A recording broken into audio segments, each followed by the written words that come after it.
15장 6절입니다. 창세기 15장 6절인데 4절, 5절, 6절, 3절 같이 읽겠습니다. 여호와의 말씀이 그에게 임하여 이르시되 그 사람이 내 상속자가 아니라 내 몸에서 날 자가 내 상속자가 되리라 하시고 그를 이끌고 밖으로 나가 이르시되 하늘을 우러러 뭇별을 셀 수 있나 보라. 또 그에게 이르시되 내 자손이 이와 같으니라. 아브라함이 여호와를 믿으니 여호와께서 이를 그의 의로 여기시고. 여기까지입니다. 나머지 성경은 설교 중에 찾아서 보겠습니다. 지난주에 이어서 오늘도 우리 신앙의 시작은 믿음으로 시작이 된다라고 두 번째 말씀을 드리겠습니다. 우리가 믿음 그러면은 굉장히 어렵게 생각을 하고 복음도 굉장히 어렵게 생각하기도 하지만 복음은 쉽다. 제가 늘 주장하는 바입니다. 그런데 이제 한편으로 복음은 굉장히 또한 어렵습니다.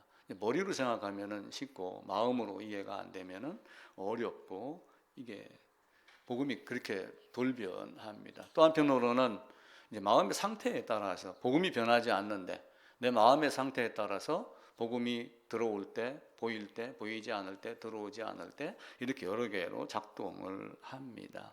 그래서 믿음의 선진들이 이제 여러 가지 책을 쓰고 또 정리를 한 걸 보면은 삼위 하나님에 대한 것도 하였지만은 성자 하나님에 대한 것도 정의를 또 내렸습니다. 그러면서 이제 신학교에서 공부를 하고 그럴 때는 하나님에 대해서 배우고 그 다음에 예수님에 대해서 배우는 것이 아니라 인간에 대해서 배웁니다. 그래서 하나님이 어떤 분인가를 알고 율법의 잣대를 들고 거울을 보고 그 다음에 내가 어떤 존재인가를 아는 거예요. 거울을 보고 내 얼굴에 티가 있나 없나 알면은 그제서 세수를 해야 되겠구나 안 해야 되겠구나, 세수할 수 있는 물이 어떤 물이 깨끗한 건가, 예수가 누구인가를 이렇게 단계별로 찾아가도록 만들어 놓습니다. 우리가 굴뚝에 대한 예를 가끔 들잖아요. 탈무드 예를 들어서 굴뚝 청소를 둘이 하러 갔는데 한 사람의 얼굴이 까맣게 묻었고 한 사람은 덜 까맸다. 누가 씻겠느냐? 그러면 이제 일반적으로는 어떻게 해요? 까만 얼굴을 바라본 덜 까만 사람이 얼굴을 씻는다. 이렇게 되어 있어요. 근데 탈무드에 가면 사실은 다릅니다. 탈무드에 가면 어떻게 정답을 내렸을까요? 누가 씻는다고 결론을 내렸을까요? 탈무드는 둘 다 씻는다 이렇게 되어 있어요. 하나만 씻는다 이 개념이 아니라 내가 보기에 내가 깨끗해야 해도 내가 설령 더러워도 둘 다 씻을 수밖에 없는 존재다라고 하는 것을 가르칩니다. 그래서 인간의 본질이 어떤 건가를 먼저 생각을 하면은 성경이 조금 더 보이기 시작을 하죠. 사실은 나는 벌레요, 나는 구더기와 같은 사람이다 이렇게 성경은 말합니다. 어쩌면 인간은 구정mol통과 같은 것일 수도 있어요. 구정mol통 안에 그 부직갱이로 휘젓으면은 먹다가 버린 음식, 생선, 뼈, 대가리 그거는 다 갈아엎고 위에 멀건 물이 있는데 멀건 물로 자기를 자랑하는 것 같은 것이 어쩌면 인간이 가진 본성이기도 합니다. 그래서 성경에도 보면은 출애굽 이전에도 두 종류의 사람이 있어요. 문설주 임방에다가 피를 발라라 라고 했었을 때 바르지 않고 버틴 사람, 바른 사람. 그리고 나와서도 나올 때 피를 거치고 나온 사람이 있지만 피를 거치지 않고도 홍해를 통과한 사람들이 있어요. 잡족이라고 이야기를 하죠. 그 두 종류의 사람들이 계속 살아가고 있습니다. 또 피를 거치고 나온 사람들도 인성 본 자체, 부패성을 늘 갖고 있기 때문에 그들의 삶이 순간 하나님을 놓치면 엉뚱한 길로 가요. 성경의 역사가 전체 보면은 몇몇은 바르게 가지만 그도 넘어졌다가 일어서고 하면 계속 하나님을 향해서 가는 그런 모습을 그린 것이 성경입니다. 지난주에 마태복음 13장을 이야기를 하고 아브라함과 사라, 아브라함과 하갈 이야기를 했어요. 그러니까 두 사람이 있는 거예요. 하갈도 있고 아브라함도 있습니다. 여기 이제 아브라함이 있죠. 아브라함 씨가 하갈에게도 들어가고 사라에게도 들어갑니다. 근데 태어나는 건 다 달라요. 여기는 이스마엘이고 여기는 이삭이 됩니다. 같은 씨가 들어가는데도 불구하고 나오는 열매가 다르다라고 하는 관점으로 제가 마태복음 13장을 봤습니다. 그래서 마태복음 13장에 있는 그 씨 뿌리는 비유는 사실은 농부에게 물론 그 씨를 강조하는 말이기도 해요. 그런데 이제 한편으로는 네 마음밭을 봐라. 바꿔서 보면은 그걸 더 살피라고 보는 것이 지금의 나에게는 더 적당하다 해서 그렇게 말씀을 드린 겁니다. 갈라디아서에 가게 되면은 이제 이 하갈이 지금 있는 예루살렘과 같은 존재다 이렇게 이야기를 해요. 근데 왜 예루살렘이라는 단어를 쓰면서 이 하갈에게 예루살렘, 지금 있는 예루살렘과 같다라고 하면서 왜 예루살렘이 단어를 사용했을까라고 하는 것인데, 사실은 예루살렘은 거룩한 곳이에요. 그죠? 근데 여기에 뭐가 등장을 하냐면은 사라를 이야기를 하면서 위에 있는 예루살렘을 이야기를 해요. 위에 있는 예루살렘과 땅에 있는 지금의 예루살렘이 다른 거예요. 위에 있는 예루살렘은 사실은 거룩한 예루살렘. 그들이 보기에, 바울이 보기에 그때 당시의 예루살렘은 예배의 부패, 하나님 반역, 거역 이런 것들로 가득 찬 거, 형식과 이런 것들로 가득 찬. 그래서 지금 있는 예루살렘은 하갈의 시와 같은 것이다 라고 이렇게 말씀을 하였습니다. 성경은 온 세상을 하나님이 만드는 것 흙으로 만들었고 흙으로 만들었기 때문에 흙으로 돌아가는 것을 가르칩니다. 사람들이 간혹 뭐 빅뱅 이론도 이야기를 하고 단세포에서 우연히 사람이 나왔다, 물고기가 우리의 조상이다 뭐 이렇게 이야기를 하지만 성경은 그렇게 이야기를 하지는 않아요. 우연히 만들어진 것이 이렇게 지혜롭게 이렇게 과학적으로 만들어질 수가 없습니다. 그냥 쇳가루를 던졌더니 대포가 나오더라, 그냥 숟가락 몇 개를 하늘로 던졌더니 비행기가 나오더라, 이렇게 얘기하는 것과 똑같은 겁니다. 하나님이 모든 사람을 사랑하여 모든 사람을 흙으로 만들고 흙으로 돌아가게 하고 흙으로 돌아가게 하기 이전에 복음을 주셔서 사랑이 무엇인가를 깨닫게 합니다. 그래서 모든 사람에게 구원을 주시는 하나님의 은혜를 말씀을 하고 모든 사람이 구원받기를 이루는데, 구원받도록 이루는 데를 원한다 이렇게 말씀을 하셔요. 그래서 하나님의 예정은 신비입니다. 우리가 예정을 알고 믿는 것은 아니에요. 믿고 보니까, 저의 경우에는 믿고 보니까 예정이 지금의 내가 깨달은 것이 이전부터 이렇게 계획이 되어 있었던 거구나 라고 하는 것을 저는 알았습니다. 똑같은 씨가 뿌려져도 씨를 거부하고 씨를 흘려보내는, 하늘에서 비가 내려도 받아들이지 않는 아스팔트와 같은 땅이 있고, 혹은 그냥 옥토가 있어서 씨가 내리고 비가 내리면 그냥 그대로 받아들이고 품고 발화하고 싹이 나고 열매를 맺는 그런 사람들도 있죠. 그래서 마태복음 13장에는 씨도 중요하지만 마음밭에 대한 것, 이게 더 중요하다라고 생각을 합니다. 그런데 이제 마음밭은 그냥 생기지는 않아요. 어떤 밭이든 한번 가보세요.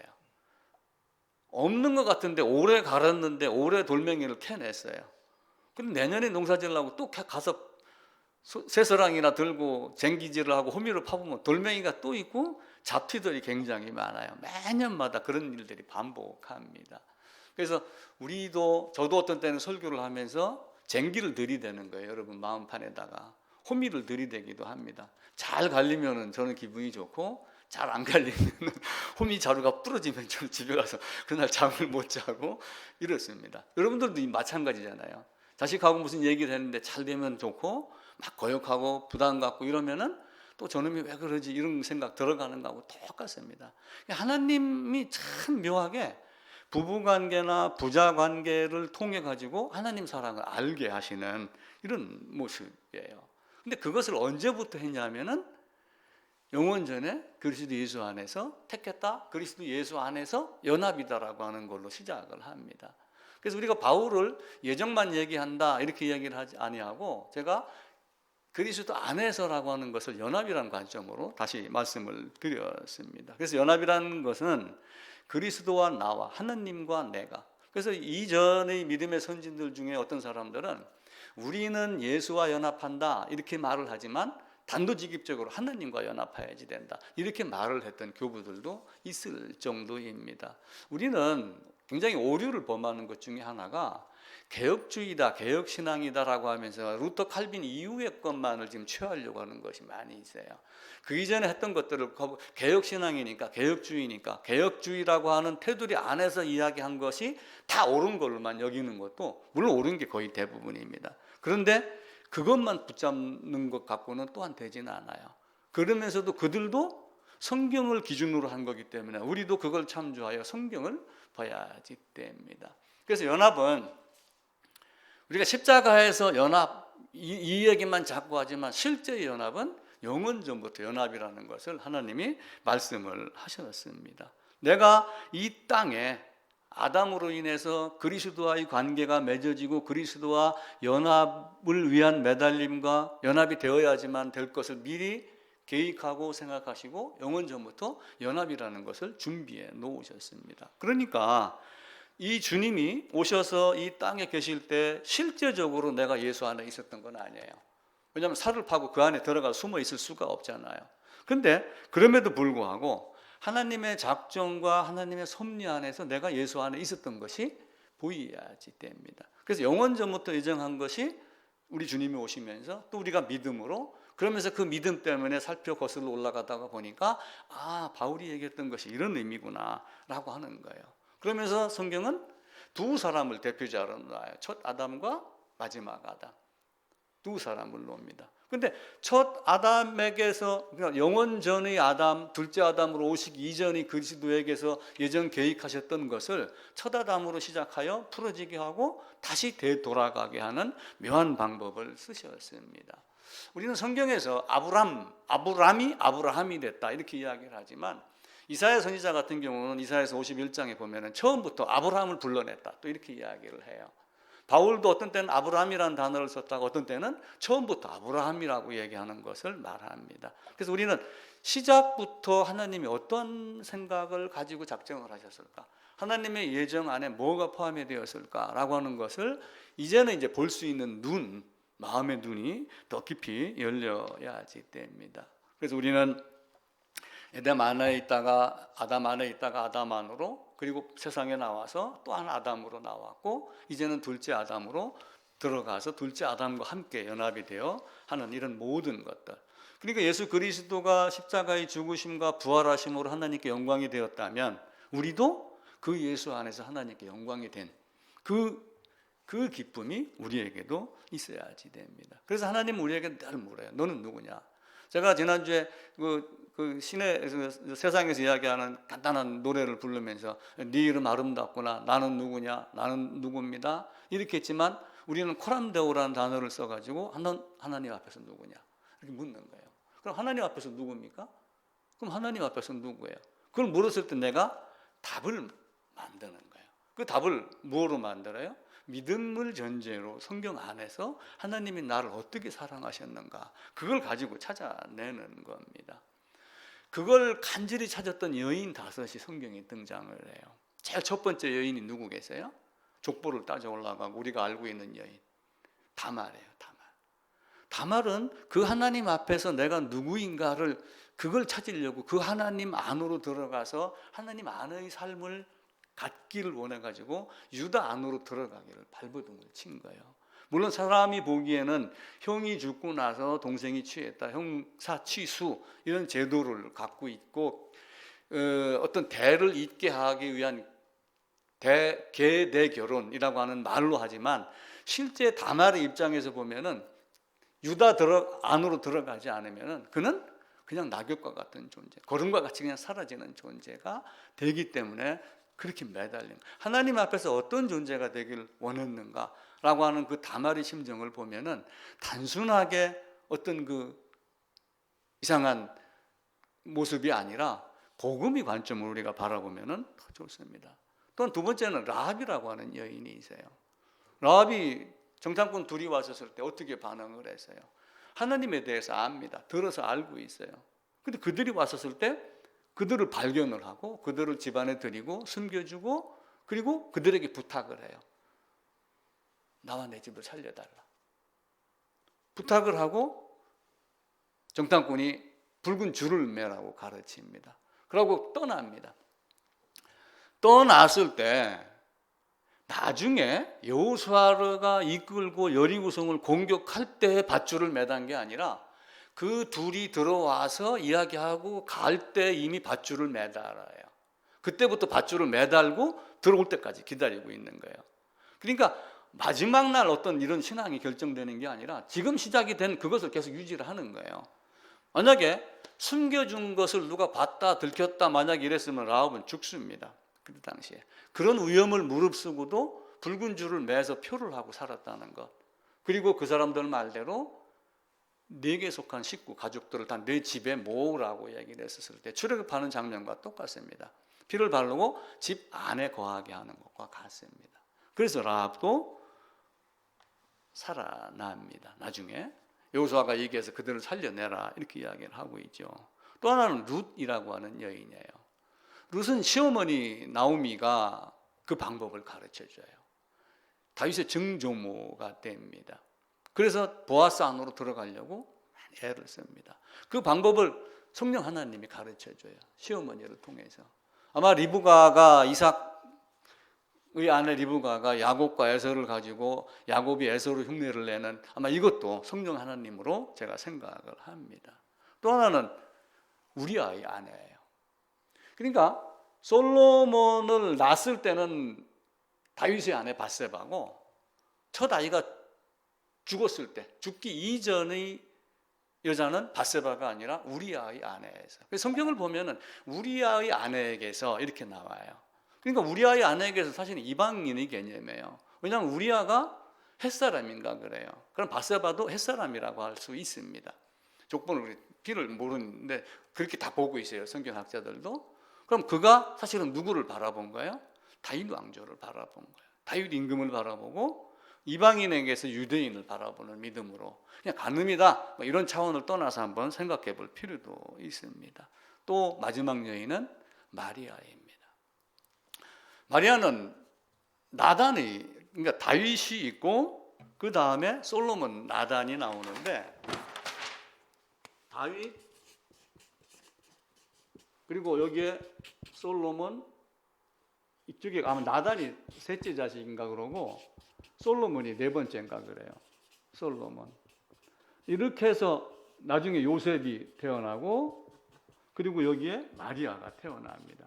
물론 족보는 마리아 이름을 기록하지 아니하고 남성으로 기록을 했기 때문에 요 아버지 헬리라고 하는 사람이 있는데 여기다가 요셉을 이름을 넣어갖고 요셉의 위에는 헬리요. 이렇게 하면 누가복음 3장의 족보를 기록을 해요. 근데 여기는 이제 솔로몬, 요셉 둘이 결혼을 해서 누가 태어나요? 예수 그리스도가 태어납니다. 성령 잉태지요. 결국은 이 다윗을 향해서 누가 들어갔냐면은 우리아의 아내가 뛰어 들어가는 거예요. 이런 의미로 우리가 여러 가지 볼 수가 있습니다. 이걸 거부를 했어요. 만약에 룻이 나는 못합니다. 나는 모압이 더 좋습니다. 안 갑니다. 근데 오르바가 왔다고 해보세요. 자, 오르바가 떨어져 나갔습니다. 오르바는 나중에 어떻게 되겠어요? 하나님 앞에서. 너는 누구냐? 고란데오. 나는 오르바입니다. 너 그거 말고 하나님 앞에서 너는 누구야? 이렇게 했었을 때 오르바는 어디로 갔겠어요? 영원한 지옥? 형벌? 가서 다시는 헤어나오지 못합니다. 예수님이 그 장면을 또 한편으로 이제 말씀을 하셔요. 누가복음 한번 찾아볼게요. 누가복음 19장입니다. 누가복음 19장에 보면은 이제 삭개오 이야기가 나오고 그리고 삭개오하고 헤어지면서 예루살렘으로 이제 올라가는 장면이 19장에 다 나와요. 예루살렘에 올라가면 이제 뭐 하셨어요? 재판받고 잡혀서 재판받고 그리고 십자가 돌아가시고 부활하시고 그리고 마지막 날 이제 온 세상에다 복음 전해라 이렇게 이야기하고 승천하셨지요. 19장에 보게 되면은 27절입니다. 우선은 이제 앞에 보면 삭개오 얘기가 있고 삭개오 집에 구원이 이르렀다 이렇게 이야기를 하면서 쭉 이야기를 해요. 12절 먼저 볼게요. 어떤 귀인이 왕위를 받아가지고 오려고 먼 나라로 갈 때 이 귀인이 누구냐라고 하는 건 조금 이따가 말씀을 드릴게요. 27절에 보면은 내가 왕됨을 원하지 아니하던 저 원수들을 끌어다가 내 앞에서 죽이라 이렇게 이야기를 해요. 이 귀인은 헤롯 대왕의 큰아들이었던 아켈라오를 말합니다. 그런데 이 비유를 들어가지고 예수님이 누구 얘기를 하냐면 내가 왕됨을 만왕의 왕으로 오신 나를 거부하고 내 복음을 받아들이지 않는 자는 내 앞에서 죽이라. 예복을 입지 않은 자는 잡아다가 밖으로 어두운데 끌어던지라 라고 하는 내용과 똑같습니다. 왜 이렇게 할까요? 헤세드의 하나님, 사랑의 하나님, 인자하신 하나님, 은혜의 하나님이 왜 이렇게 할까요? 하나님의 사랑은 아가페 사랑이에요. 우리 인간의 사랑도 두 종류의 사랑이 있어요. 물론 이제 성경을 근거로 한다면은 필레오 사랑이라고 해서 요한복음 21장에 나오는 예수님이 네가 나를 사랑하느냐 물었을 때 아가페로 물었는데 필레오로 친구 간의 사랑으로 대답을 하는 이런 관계가 나옵니다. 근데 네가 나를 사랑하느냐라고 할 때 하나님이 나를 사랑하는 사랑은 아가페 사랑이에요. 아무런 조건이 없어요. 세상에는 못된 부모들이 많아서 자식에게 조건을 두고 사랑하는 경우가 있어요. 근데 진짜 참 부모는 어떻게 해요? 자식에게 조건을 둡니까? 안 둡니다. 자식이 어려운 일 당해요. 그럼 내가 천막을 치고 살아도 돈이 필요하면 내 집을 팔아서라도 줍니다. 세상의 친구는 그걸 합니까? 그걸 안 합니다. 말로는 위로하고 빵은 사줄지언정 자기의 모든 것을 다 내어주지는 않아요. 근데 하나님은 사람으로 오셔서 네 대신 내가 죽고 그리고 순수한 사랑, 아무런 조건도 없는 사랑, 아가페 사랑을 주셨어요. 내가 그렇게 합니다. 그런데 또 하나 사랑은 어떤 사랑이냐면 에로스 사랑이라는 것이 있어요. 에로스. 아가페 사랑이 있고 아가페 사랑과 바꿔지는 에로스 사랑이 있어요. 우리 에로 영화 뭐 이런 거 있잖아요. 그죠? 육체적인 어떤 그 쾌락 이런 의미의 에로스 사랑이라는 것이 있어요. 근데 이 에로스는 이게 이 바꿔 얘기하면은 같이 중첩된 걸로 한번 봐보세요. 내가 이런 아가페 사랑을 받기 위해서 하나님이 나에게 사랑을 줬는데 나에게 무엇을 요구한 거예요? 너도 나를 쳐다봐라 그거죠. 근데 내가 안 쳐다보고 다른 거 쳐다보면 하나님이 좋아해요? 안 좋아해요? 안 좋아하죠. 아가페 사랑을 줬는데도 내가 거부하면 하나님은 에로스 사랑으로 바뀌는 거예요. 질투의 사랑으로 바뀌어요. 그래서 성경에도 보면은 나는 질투하는 하나님, 여호와는 질투하는 하나님이라는 것들이 많이 나와요. 네가 내게 등을 돌리고 이렇게 했으니까 내가 너를 죽일 거야. 이렇게 이야기를 해요. 내가 왕됨을 원하지 아니한 저자들을 잡아서 내 앞에서 죽이라. 이게 하나님이에요. 우리는 하나님 사랑 그러니까 아주 그 달콤한 꿀 같은 사랑만 계속 이야기를 하잖아요. 그냥 끌어안고 찬송 부르다 눈물이 나면 하나님 사랑 그러지만 그 사랑에서 등을 돌리고 딱 딴짓을 하면은 매를 드시는 하나님, 끝까지 거부하면 죽이는 하나님, 에로스의 하나님, 질투하시는 하나님. 그러니까 성경의 역사는 내가 피를 뿌리고 양을 잡아서 나를 죽여서 문설주 임방에다가 그 안에 있어라, 내 안에 있어라, 이렇게까지 너를 사랑했는데 네가 내게 등을 돌리고 떠났어? 이스라엘이 그렇게 했어요. 유다도 그렇게 했어요. 이스라엘이 멸망하는 걸 보고도 알고도 유다도 가서 더 범죄를 했어요. 그러니까 코를 깨갖고 끌고 간 에로스 사랑으로 바뀌는 거예요. 근데 다시 돌아오면 다시 받아줘요. 그게 또 아가페 사랑이에요. 그러니까 성경은 전체적으로는 유다의 백성 중에서 다윗, 솔로몬, 보아스 이렇게 하고 쭉 사랑의 개념을 이어나가지만 전체적으로 보면 삐뚤하게 나가는 것들이 거의 대부분이에요. 근데 그 안에서 쪽집게처럼 딱 뽑아내는 거예요. 예복을 입은 자가 있느냐? 누구냐? 노아 시대는 8명만 나온 거예요. 우리 시대는 몇 명이 나오겠어요? 그건 아무도 몰라요.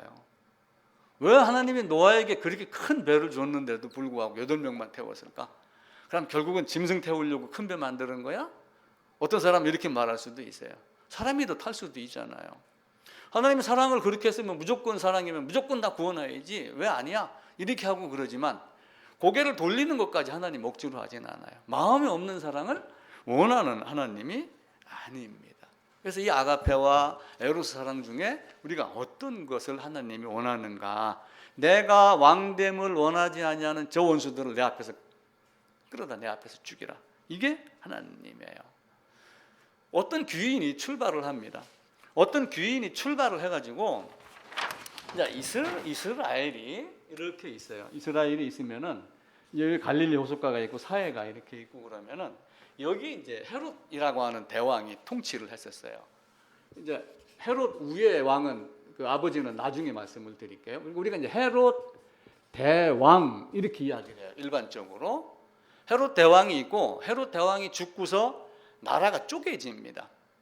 유대라고 하는 건 큰 틀은 갖고 있지만 요쪽에 갈릴리 쪽에 하나, 그리고 이렇게 해가지고 요쪽으로 이렇게 하나, 요쪽으로 하나 이렇게 해가지고 나라가 쪼개진다. 우리가 이제 미국에 보면은 그 주지사들 있고 우리나라도 대한민국 정부지만 경상도, 전라도, 강원도, 충청도 이렇게 있듯이 쪼개잖아요. 그걸 이제 어떤 그 분봉이라고 이야기해서 나누어진 것에 어떤 그 임금으로 봉한다라고 하는 어떤 개념으로 분봉왕이라고 하는 걸 합니다. 여기 이제 누가 들어오냐면은 헤롯의 큰아들 아켈라오라고 하는 사람이 요 유대의 왕자리를 차지해요. 그리고 안디바라고 하는 헤롯 안디바가 요 갈릴리 지역을 차지를 합니다. 그리고 이제 빌립이라고 하는 그 헤로디아의 원래 남편을 헤로디아의 남편을 빌립이 이제 안디바가 뺏었거든요. 나중에 못된 짓을 해가지고 이 빌립이 이쪽을 갖고 이렇게 하고 그래요. 근데 헤롯이 원래 어떻게 하기로 했냐면은 이 나라 전체를 아니면은 이쪽을 누구에게 주길 원했냐면 안디바에게 주기를 원했어요. 근데 헤롯이 나중에 안디바도 그렇고 아켈라오도 그렇고 성질이 못되고 아주 추악하고 악독한 그런 존재입니다. 나중에 이제 이 안디바가 또 못된 짓을 했어요. 헤롯이 죽을 뻔했는데 죽은 줄 알고 춤춘 사람이 안디바예요. 이제 쉽게 역사를 보면은. 그리고 나중에는 죽기 며칠 전에 유언장을 바꿔요. 내가 안디바에게 주려고 했는데 그게 아니고 아켈라오에게 이만큼 주고 안디바는 여기를 주고 빌립은 이만큼 주겠다. 그렇게 합니다. 자, 그러면은 우리 조선 시대를 한번 봐보세요. 조선의 왕들이 중국의 황제에게 어떻게 했어요? 왕세자 세우려고 그러면 허락 받고 했죠. 중국에 가서 엎드려 우리가 왕을 삼으려고 그럽니다. 윤호해 주시옵소서. 그래? 해. 이때 당시에 통치를 누가 했어요? 로마가 했어요. 그래가지고 이 아켈라오가 로마로 가가지고 왕의 자리를 내가 이렇게 유언장을 받았는데 허락해 주시옵소서. 이걸 하려고 어디로 가냐면 로마로 출발을 하는 것이 어떤 귀인이 왕의 그 얘기가 12절에 있는 내용입니다. 어떤 귀인이 왕위를 받아가지고 오려고 먼 나라로 갈 때 이게 19장 12절입니다. 그런데 이 아켈라오가 출발하기 이전에 이제 어떤 문제가 있었냐면은 헤롯이 어떤 그 건물 어디에다가 우상 형상을 세워놨는데 유대인의 제사장급 어떤 사람이 헤롯이 있는 그때 당시에 그걸 뜯어가지고 밤에 없애버렸어요. 부셔버렸어요. 그래가지고 헤롯이 그 사람들을 죽였습니다. 제사장을 죽이고 다른 사람을 제사장으로 이렇게 했어요.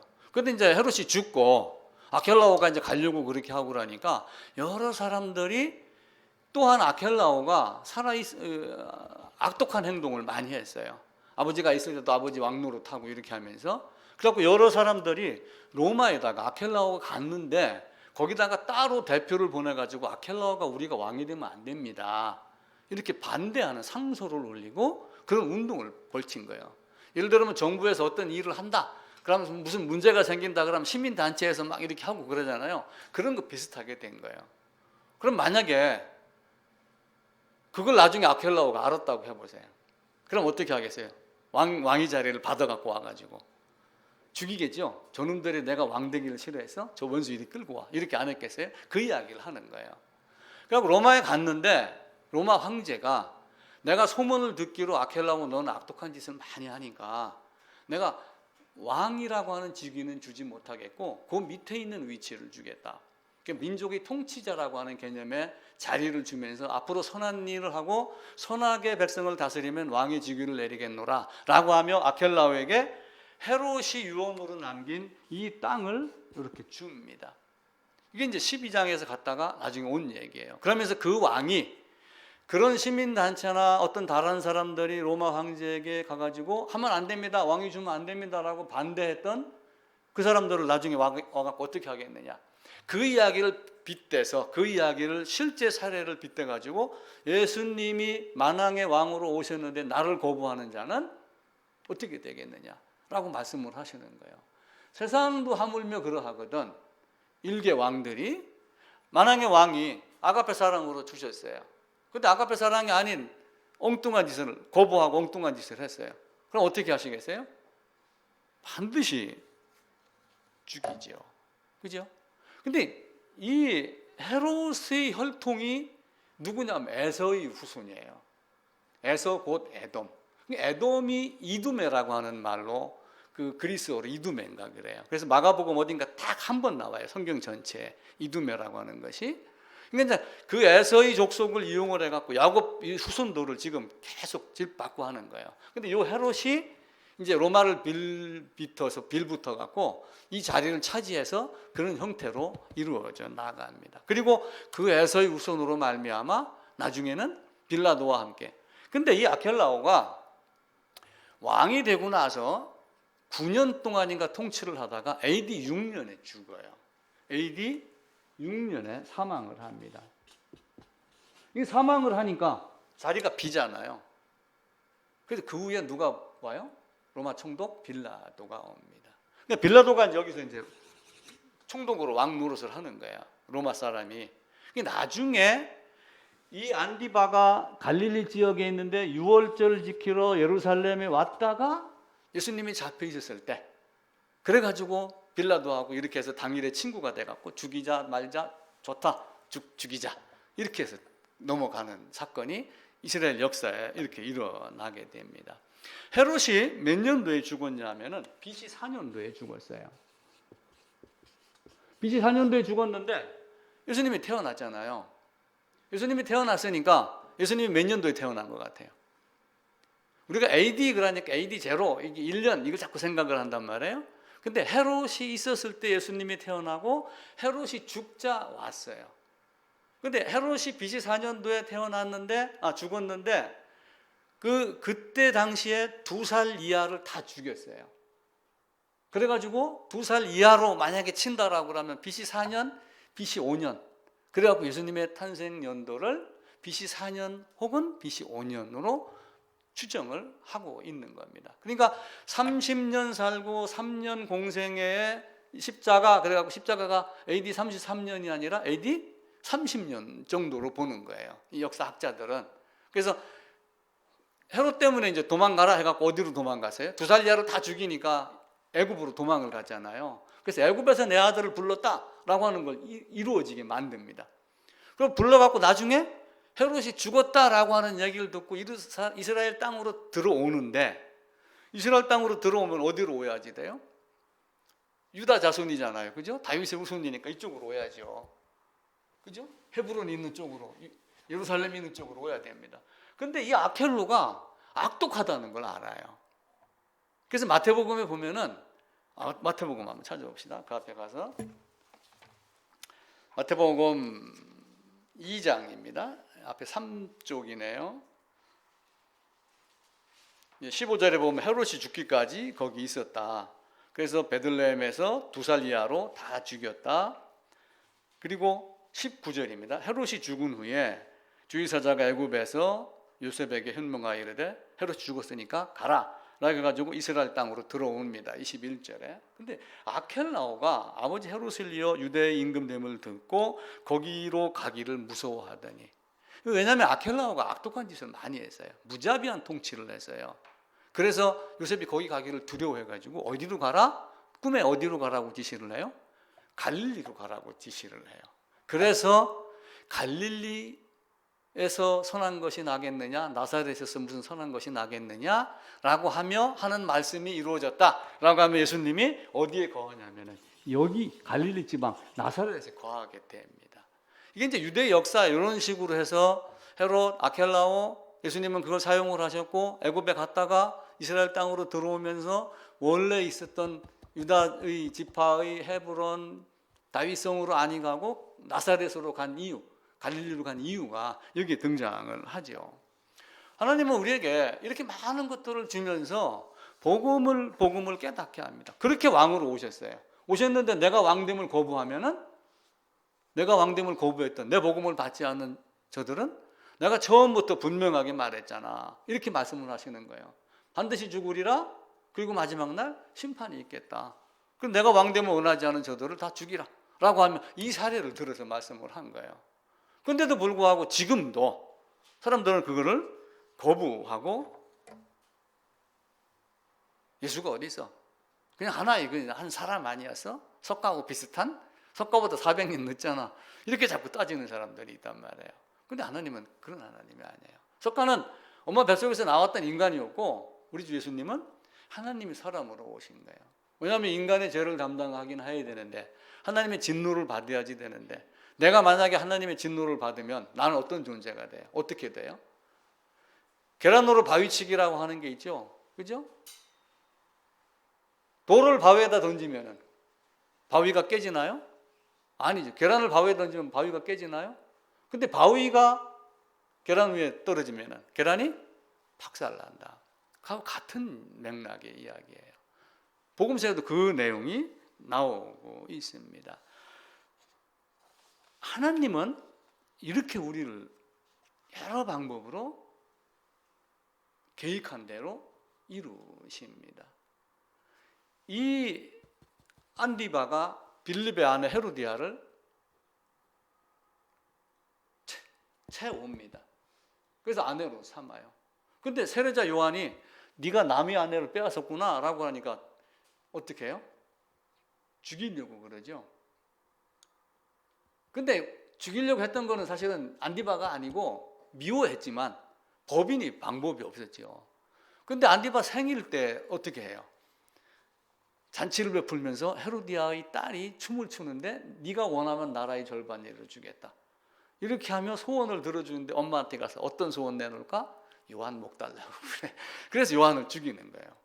근데 예수님이 오셨습니다.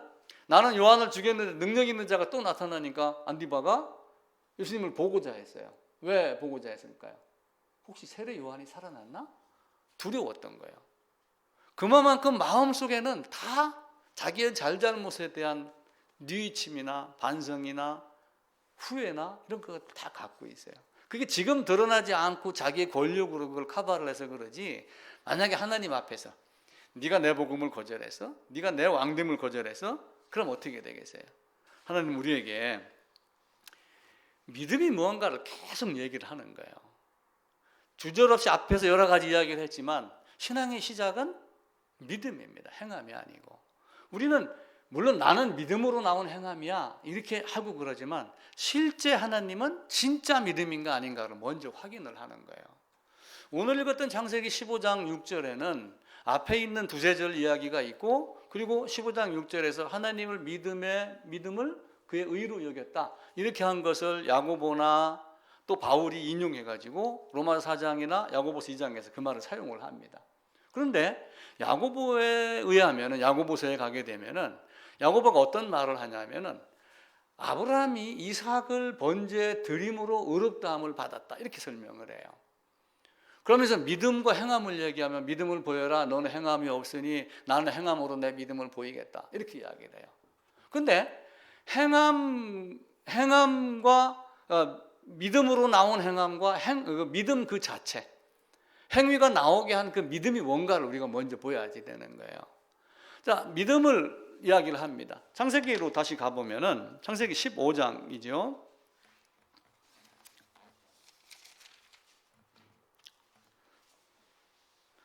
15장 4절 5절에 보면은 네 몸에서 자식이 낳겠다.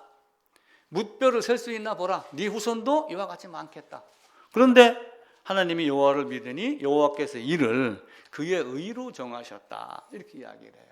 의라고 하는 단어가 나오고 로마서에서 바울이 이 말을 인용에다가 쓰니까 여호와를 믿은 것이 의가 되는 건 맞습니다. 그런데 이 의라고 하는 ጼ다카라고 하는 이 단어가 두 가지 의미가 있어요. 법적인 의미로는 옳다 그르다 라고 하는 의라고 하는 칭의의 개념이 들어가 있고, 또 한편으로는 올바른 행동을 했다 이렇게 보는 단어의 의미가 있어요. 두 가지가 다인 의를 사용을 할 때 여기에서의 그 용례가, 그래서 우리는 믿음이 있고 믿음으로 행하는 것이 있고, 믿어지는 순간의 믿음이 있고, 그 다음에는 그 믿음으로 살아내는 믿음이 있고, 그래서 그 살아내는 믿음을 우리가 행함으로 보는 거예요. 야고보는 행함과 믿음을 놓고 봤었을 때 네가 진짜 믿음이 있느냐를 사실은 묻는 거라고 저는 생각을 해요. 네가 진짜 믿음이 있으면 행함할 거 아니냐. 또 설령 이런 거는 있어요. 믿음이 있으면서도 연약한 자라 행함이 없는 자가 있어요. 그러니까 야고보서 1장에 보게 되면 앞부분에 옷 잘 입은 사람 들어오고 귀걸이 차고 들어온 사람 보면 환대하고, 옷이 좀 비천하게 보이고 없는 사람 이렇게 보면은 환대하지 아니하고, 나는 잘 먹고 잘 사는데 가난한 자에게는 베풀지 아니하고 부자에게는 잘하고 권력자에게는 아부하고 천한 사람에게는 핍박하고 하는 이런 것들 하지 마라. 네가 진짜 믿음이 있으면 어떤 의미겠느냐. 물론 야고보는 믿음이 있는 자에게 편지를 쓴 거니까 네 믿음을 보여라라고 하는 거는 진짜 믿음을 얘기를 하는 거예요. 근데 여러 가지 정황을 놓고 봤었을 때 한편으로는 아브라함이 이삭을 드린 것이 드렸다고 의를 받은 것이 아니라 아브라함이 이삭을 드린 그 자체가 뭐냐라고 하는 거야. 그건 뭐예요? 그 믿음이에요. 그 믿음을 제가 계속해서 이야기를 하는 거예요. 그러니까 여호와를 믿으니라고 하는 6절만 딱 띄다가 인용을 해서 믿음을 의라고 이야기를 할 수는 있지만, 좀 바꿔 얘기하면은 자식 줄게, 아니면 땅을 후손을 하늘의 별과 같이 바다의 모래와 같이 수만큼 주겠다라고 하는, 그러면 자식을 주고 후손을 주고 땅을 준다고 하는 걸 믿는 것이 의냐? 만약에 그러면 기복신앙과 뭔가 다를 바가 있어요. 전체적인 맥락을 놓고 봤었을 때 17장에 가면 아브라함이 하나님 이야기를 합니다. 물론 자식을 갖고 싶죠. 하갈이 있고, 이렇게 하갈이 있고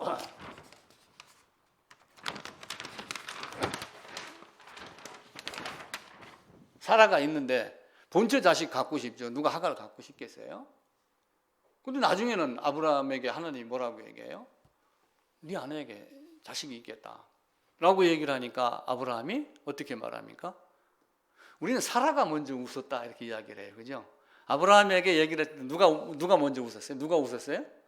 사라가 웃었다고 다 알고 있어요. 근데 먼저 웃은 사람은 아브라함이에요. 아브라함이 먼저 웃고 나중에 사라도 웃습니다. 근데 그 의라고 하는 째다카라고 하는 단어의 용례를 보면은 두 가지의 웃음이 있어요. 쉽게 얘기를 하면은 의 말고 나중에 단어를 다시 볼게요. 그 웃음이 하나는 기쁨의 웃음, 즐거움의 웃음, 소망의 웃음, 희망의 웃음이지만 하나는 비웃음의 웃음이 될 수 있어요. 근데 그거를 같은 단어를 가지고 그렇게 사용을 해요. 그래서 창세기 17장으로 한번 가봅시다.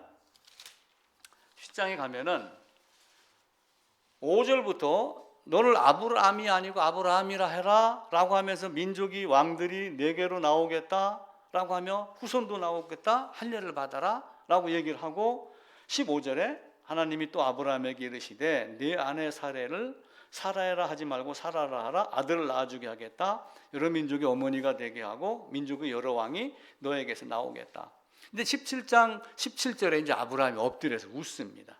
아브라함이 엎드려 웃으며 마음속으로는 이르되 100세 된 사람이 어떻게 자식을 낳겠느냐 이렇게 웃습니다. 사라도 웃습니다. 근데 아브라함의 웃음과 사라의 웃음은 달라요. 아브라함의 웃음은 순종으로 이어집니다. 사라의 웃음은 순종이 안 된 상태로 이어져요. 그러니까 여호와 하나님이 여호와께서 능치 못할 일이 어디 있겠느냐라고 하며 반문을 합니다. 또 아브라함이 하나님이 사라에게 네가 웃었다 그러니까 난 안 웃었습니다라고 하고 자꾸 부인하고 두려워하고 이렇게 합니다. 근데 이 아브라함이 어떤 얘기를 하냐면은 17절입니다. 아브라함이 엎드려 웃으며 마음속으로 이르되 100세 된 사람이 어찌 자식을 낳을까? 사라는 90세니 어찌 출산하리요? 아브라함이 이에 하나님께 아뢰되 이스마엘이나 하나님 앞에 살기를 원합니다. 이게 이제 이스마엘이나 하나님 앞에 살기를 원합니다 라고 하는 것이 해석이 사실은 분분합니다. 그냥 이스라엘이나 붙잡고 살게 해주십시오. 난 당신 말 못 믿겠습니다. 이렇게 해석하는 사람들도 있고요. 또 한편으로는 어떤 교부는 이렇게 해석을 했어요. 이스라엘이나가 아니라 이스라엘도라고 이렇게 해석을 해요.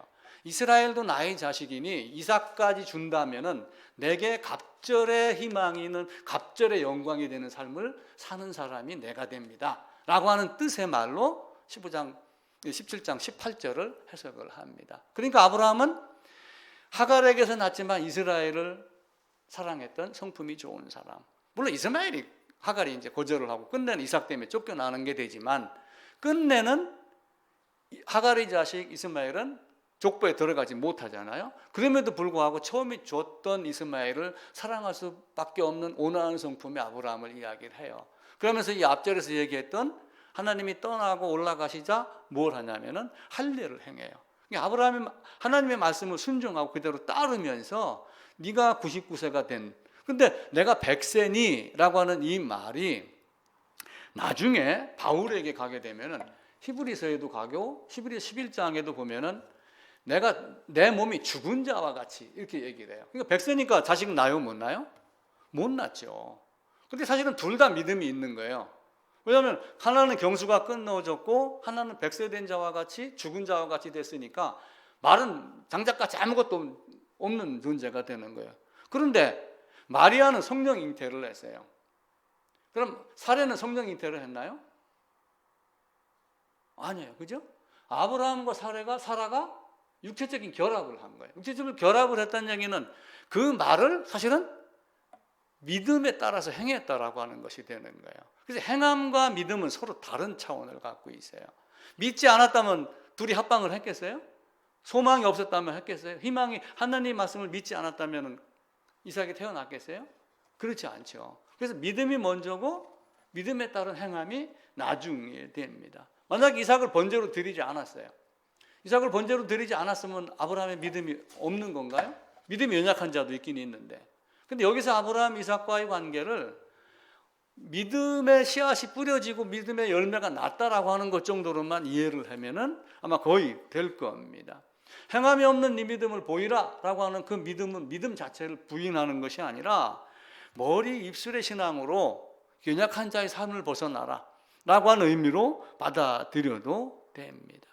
하나님은 우리에게 믿음과 행함 두 가지를 다 요구를 하는 거예요. 그러면서도 야고보서는 믿음의 뿌리를 둔 것. 또 바울도 15장 6절을 인용을 했지만 결국은 믿음에 대한 초점을 맞추는 거예요. 특별히 바울은 믿음의 뿌리에 대한 이야기를 계속해서 해나갑니다. 그럼 왜 야고보와 바울이 똑같이 창세기 15장 6절을 갖다 놓고 그러다가 한쪽에서는 로마서에서는 믿음에 대한 이야기를 계속 강조를 했고, 그리고 야고보서는 믿음과 행함에 대한 이야기를 하면서 또 믿음을 강조를 했을까? 둘이 만난 적이 있어요. 바울과 야고보는 어디에서 만났어요? 사도행전 15장에 가면은 예루살렘 공의회가 있는데 나중에 그 전에 바울이 먼저 찾아갑니다. 아니 예루살렘에서 내려온 어떤 사람이 있는데 할례를 받아야지 된다 하더라. 그런 법이 어디 있느냐? 내가 주님에게 받은 복음은 그게 아니다 라고 가서 따집니다. 따지니까 베드로하고 어떻게 해요? 야고보가. 베드로가 먼저 말을 해요. 맞다. 너나 우리나 유대인이나 그들도 우리와 같이 다 믿음으로 되는 줄을 안다 라고 하고 있고, 야고보도 베드로가 말한 것 같이 이렇게 하면 우리 선지자도 이렇게 말했다 라고 하면 15장에서 정리를 합니다. 그러니까 믿음이라고 하는 개념은 바울이나 베드로나 똑같이 이루어져 갑니다. 야고보서가 먼저 쓰였어요. AD 한 50년경에 쓰였고, 로마서는 한 57, 8년경, 아니 또 앞뒤로 한 56년경 약간의 차이를 두고 해석하는 사람이 있어요. 근데 어떤 것은 야고보 서신이 먼저 쓰였습니다. 그럼 바울이 야고보 서신을 뺏겨 쓴 건 아니거든요. 다 창세기 15장 6절에 있는 것 갖다 쓰고, 둘이 예루살렘에서 밤새워 토론하면서 믿음이라는 개념을 알고 있었기 때문에 그걸 갖다가 같이 동일하게 갖다가 쓴 겁니다. 그래서 행위가 아니고 율법이 아니고 믿음이에요. 사도 바울은 로마서 4장에서 믿음이 율법을 폐하느냐? 그렇게 물어봐요. 근데 폐한다고 하여 그렇게 하지 않아요. 로마서 한번 찾아보겠습니다. 로마서 4장입니다.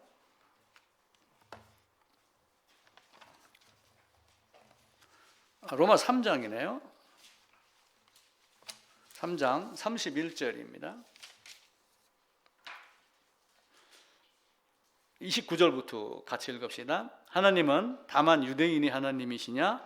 또한 이방인의 하나님은 아니시냐? 진실로 이방인의 하나님도 되시느니라. 할례자도 믿음으로 말미암아 또한 무할례자도 믿음으로 말미암아 의롭다 하실 하나님은 한 분이시니라. 그런즉 우리가 믿음으로 말미암아 율법을 파기하느냐? 그럴 수 없느니라. 도리어 율법을 굳게 하느니라. 굳게 세우느니라.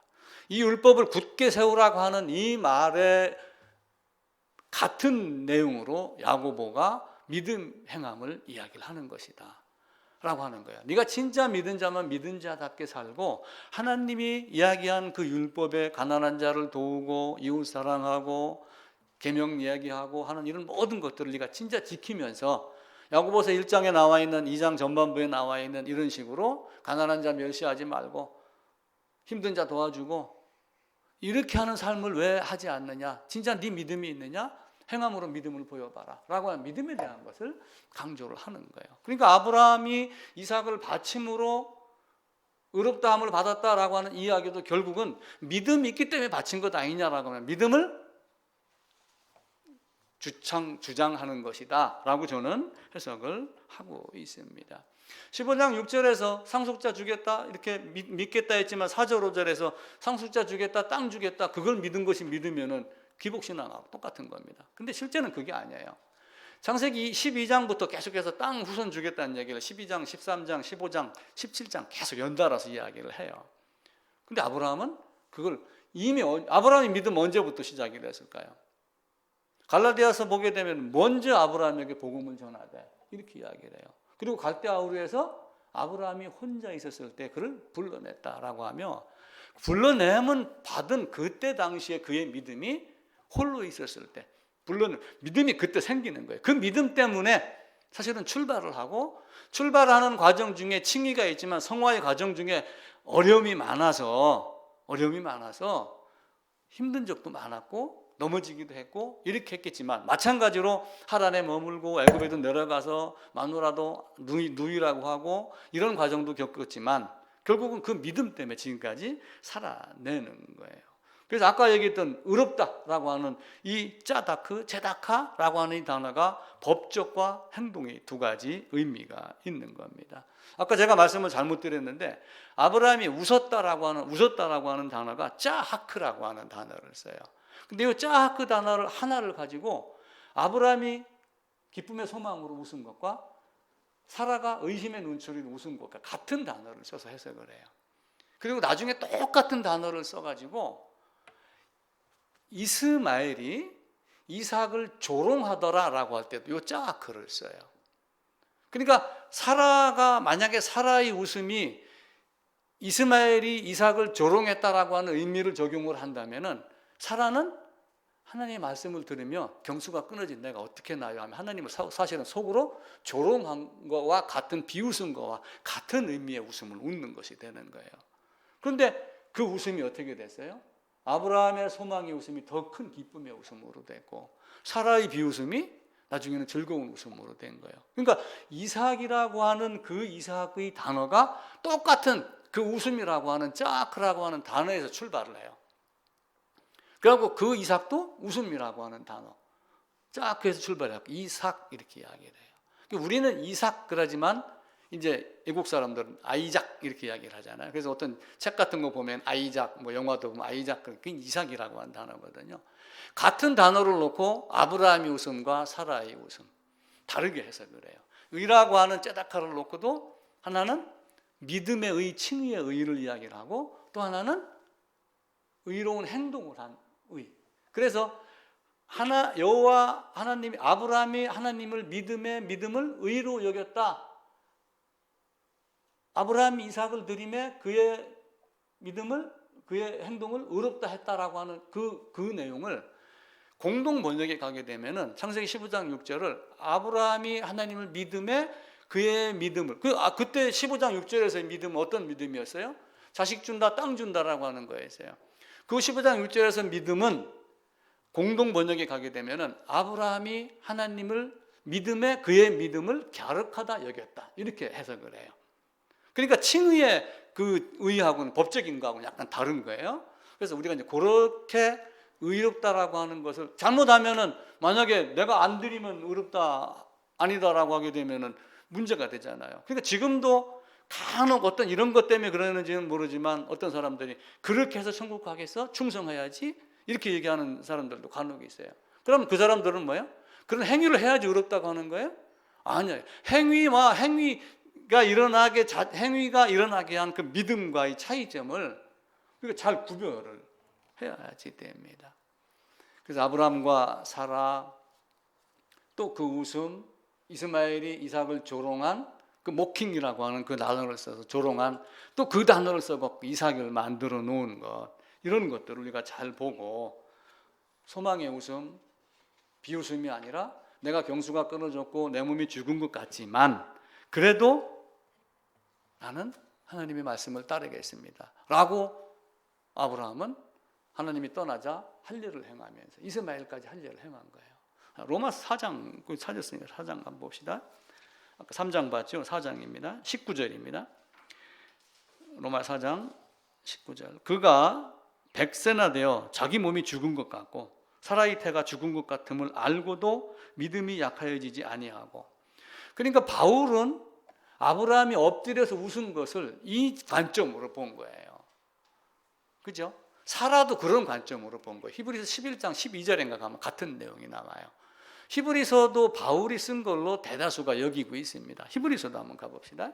히브리서 11장입니다.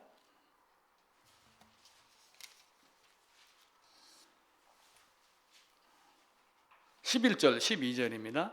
믿음으로 사라 자신도 나이가 많아 단산하였으나 잉태할 수 있는 힘을 얻었으니 이는 약속하신 일을 미쁘신 줄 알았음이라. 이러므로 죽은 자와 같은 한 사람으로 말미암아 해서 허다한 별 해변의 무수한 모래와 같이 주었더라. 그러니까 아브라함의 믿음은 자식 주겠다라고 하는 것은 믿음, 그것이 믿음이 아니고 그것이 의가 아니고 이미 먼저 복음을 전하며 믿었던 믿음이 있고 그 믿음에 따라서 하나님의 말씀을 믿고 따라 살아나가는 삶의 행함이 그에게 갸륵하게 여겼다. 이 내용이 그의 믿음을 의로 여겼다라고 보는 창세기 15장 6절로 봅니다. 그래서 히브리서 11장에 이제 보게 되면은 믿음으로 아브라함은 떠나는 장면이 나와요. 믿음으로 아브라함은 부르심을 받았을 때 순종하여 갔는데 갈 바를 알지 못하고 갔다. 그러니까 믿음으로 출발을 하는 거예요. 갈대아 우르에서. 마찬가지로 아브라함이 혼자 있을 때 내가 너를 부르고 라고 하면 이사야서 51장에서도 같은 내용을 말합니다. 그래서 우리는 이제 믿음과 행함인데 반드시 행함이 따르는 믿음이 있어야지 돼요. 우리의 삶도 반드시 그런 모습으로 돼야지 됩니다. 정리를 쭉 해나가면은 처음부터 성경은 연합을 이야기를 해요.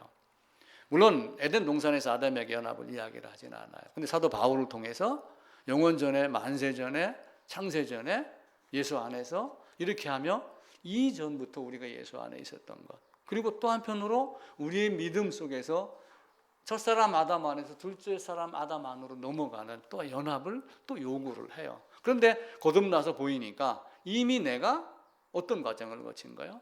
영원전에 예수 안에서 육신을 입지 않고 실제 안에 없었으나 하나님의 작정과 섭리 안에서 있다가 아담 안으로 들어갔다가 둘째 아담으로 갔다가 우리 하나님이 승리하여 있었을 때 그 영광의 자리에 나도 함께 앉힌 바가 된.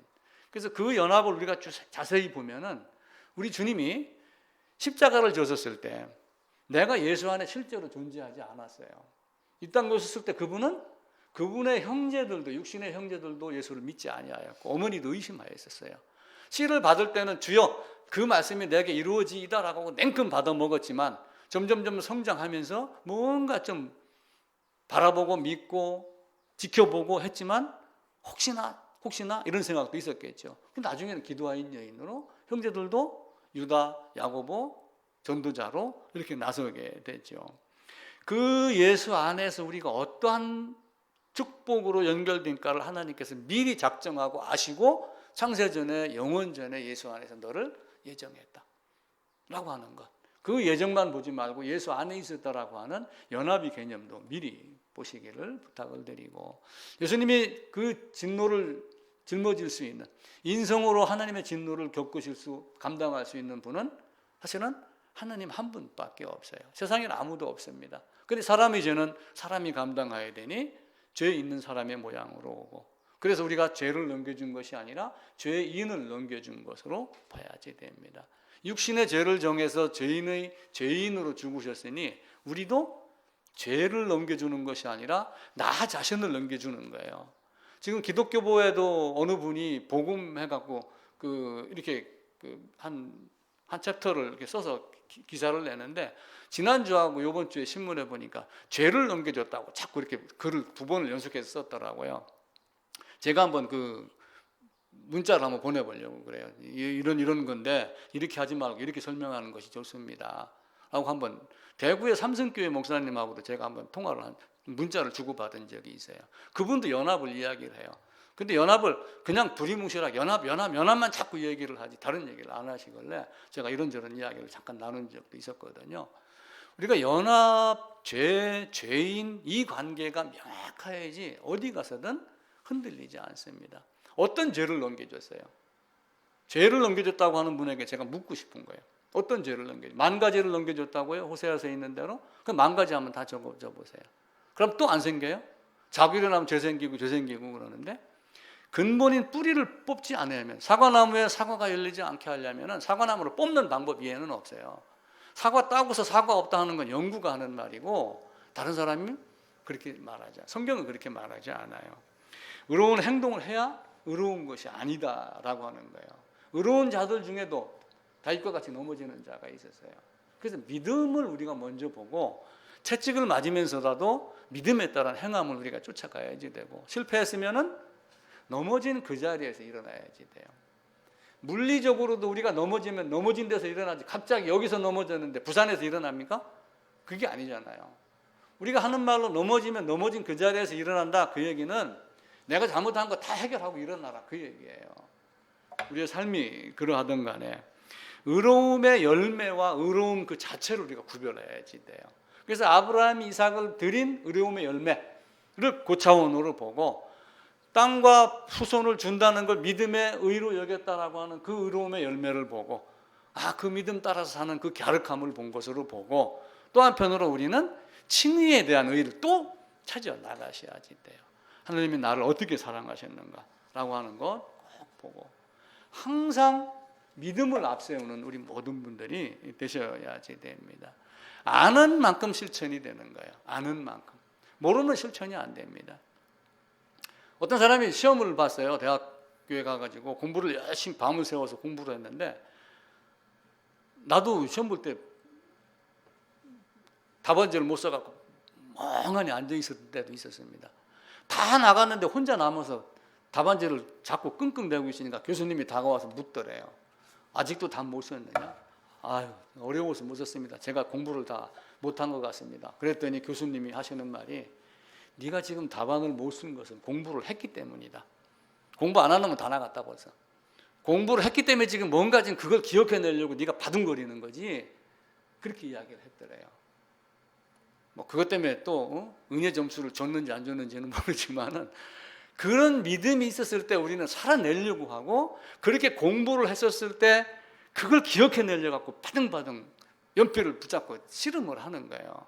우리 믿음이 그와 같은 거예요. 우리의 삶이 그런 믿음이 밑바탕이 안 되면은 즉시 가로수 넘어지듯이 태풍 불으면 다 넘어져요. 왜 그래요? 뿌리 잘라내서 대충 저 밑에는 세면 위에다 그냥 심어 놨기 때문에 그렇게 되는 거예요. 우리 신행일치 이런 거 얘기해요. 신행일치. 믿음이 있고 행함이 있고 이게 일치해야 된다. 신행일치, 지행일치. 알고 행하고 선행일치. 먼저 하고 뭐 하고 이걸 다 얘기합니다. 선지후행 이런 거 이야기하잖아요. 그래서 믿음 그리고 믿음에 따른 열매. 의로움의 열매가 있지만 의로움 그 자체. 믿음과 행함이 있지만 행함에 나오게 하는 믿음.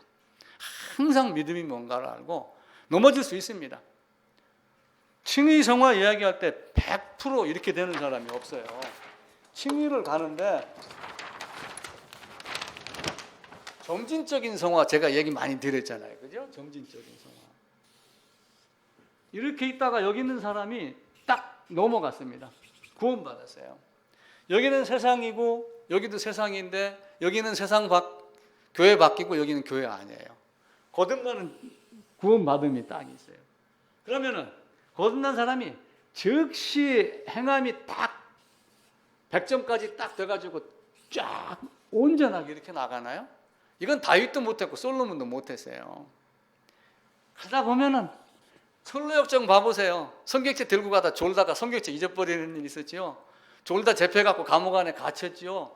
시장 기웃거리다가 그 누구예요? 그 야곱의 딸 디나 끼웃끼웃거리다가 가는 겁간 당했죠. 이런 거 나오잖아요.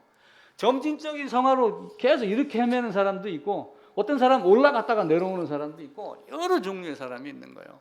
근데 이 모든 것의 뿌리는 뭐예요? 이거예요. 이거. 이 안에는 자떠한 것이 많아요. 넘어질 수 있습니다. 그럼 넘어지자고 하는 건 아니잖아요. 그죠? 아까 그 학생이 연필 붙잡고 씨름하듯이 우리는 계속해서 점진적인 거지만 어떻게 가자는 거예요? 이렇게 가자는 거예요. 이렇게. 이거를 아우구스티누스는 알아요. 자기 이전의 삶이 얼마나 추접했던지 알으니까 자기는 이런 삶으로 쭉 가는 거예요. 루터도 이걸 알아요. 칼빈도 이걸 알아요. 로마 교회가 얼마나 썩었는지 알으니까 그걸 벗어나려고 발버둥을 치는 거예요. 칼빈도. 이게 우리의 신앙이 돼야지 돼요. 근데 웨슬리는 어떻게 생각했는지 아세요? 딱 이렇게 하다가 어느 순간 딱 이렇게 되는 순간이 있다. 그때부터는 이렇게 산다. 급진적 성화를 이야기를 했어요. 근데 이제 개혁주의 신앙에서는 이건 아니다. 이렇게 보는 거예요. 그러니까 웨슬리가 이제 감리교 형태를 만들었죠. 그래서 우리의 연약함을 사실은 인정을 해야지 돼요. 하나님 앞에서. 그래야지 붙잡습니다. 그래 시편 보면은 주님 내가 왜 이렇습니까? 나를 붙잡아 주세요. 내가 백수가 돼도 나를 버리지 마세요. 찬송 부르는 이유가 그런 데 있는 거예요. 그래서 믿음은 쉽습니다. 성경만 그냥 우리가 옥톤만 된다면은 믿음만큼 쉬운 것이 없다.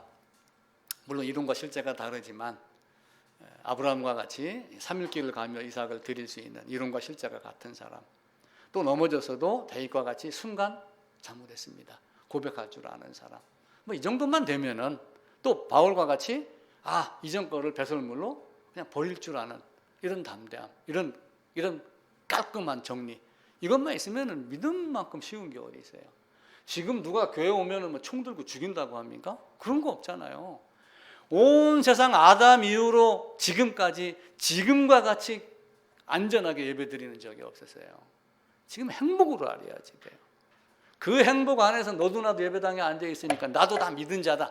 이렇게 하지 말고 진짜 믿음이 뭔가를 우리는 계속해서 찾아 나가야지 됩니다.